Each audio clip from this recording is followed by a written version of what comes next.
Emily Eves Tate with Tri-County Technical College Criminal Justice Program.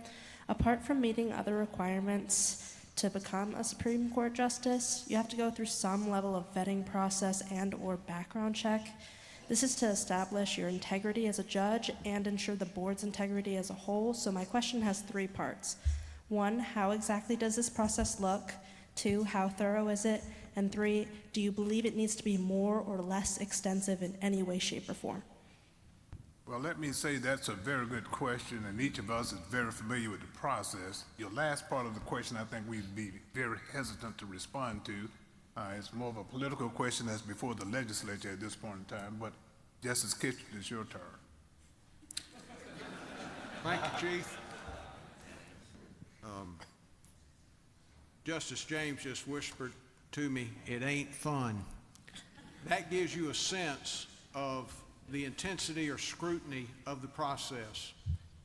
A very detailed application is required of your personal background, your professional background, financial, and every aspect of your life.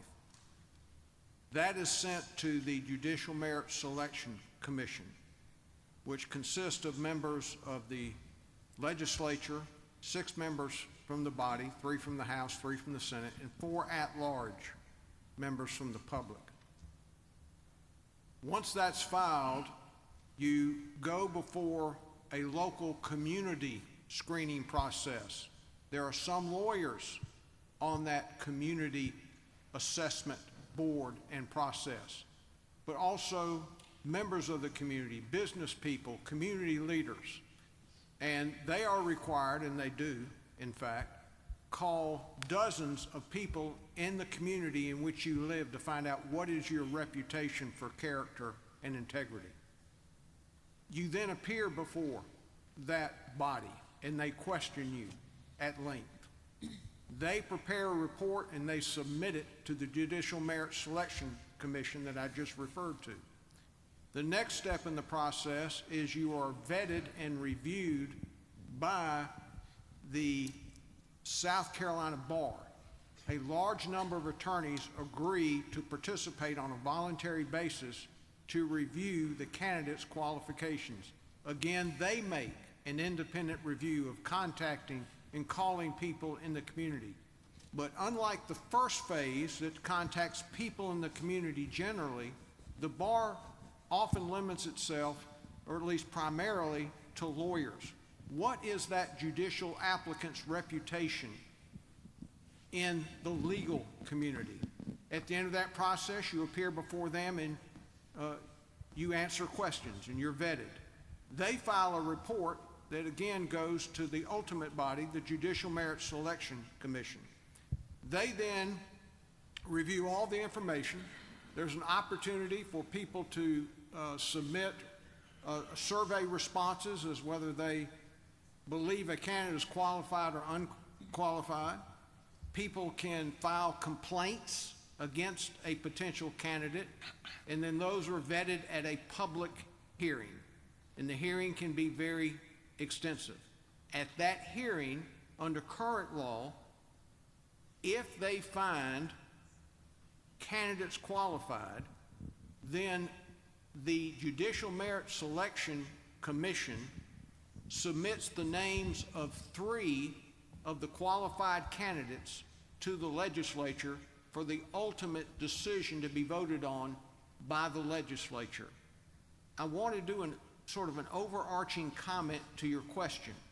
I want to leave you with the impression that it is a very thorough process, and I want you to understand that South Carolina vets candidates very diligently. And one bit of evidence to substantiate that claim is very, very few of the judges elected by the General Assembly ever end up in a judicial grievance setting where they are found to have committed misconduct.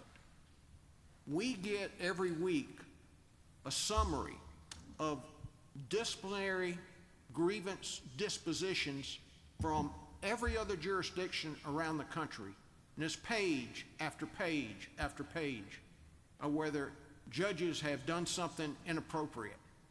And I will tell you that you hardly ever see a member of the South Carolina judiciary in those reports. And I submit that the reason why the judges elected through that Merit Selection Commission do not end up with grievance problems and disciplinary problems is because they do such a good job on the front end.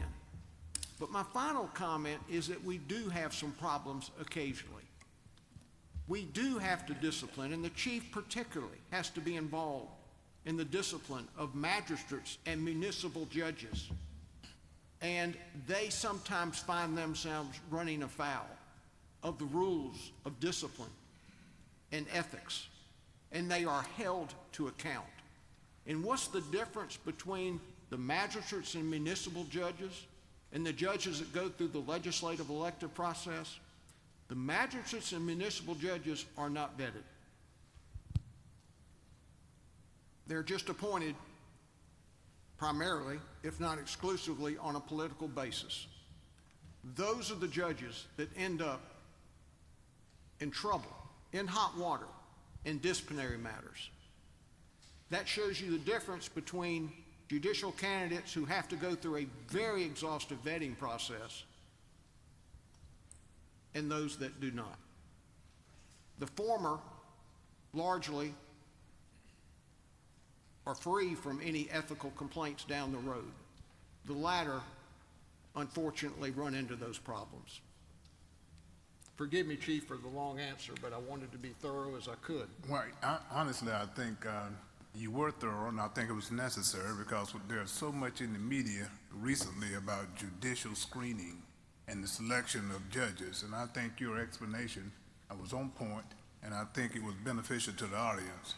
And by the way, Justice Kittredge is currently involved in that same process, the extensive process, and that he described to you. And the truth of the matter is, each and every one of us sitting here has gone through it at least once, well, actually several times, if not more.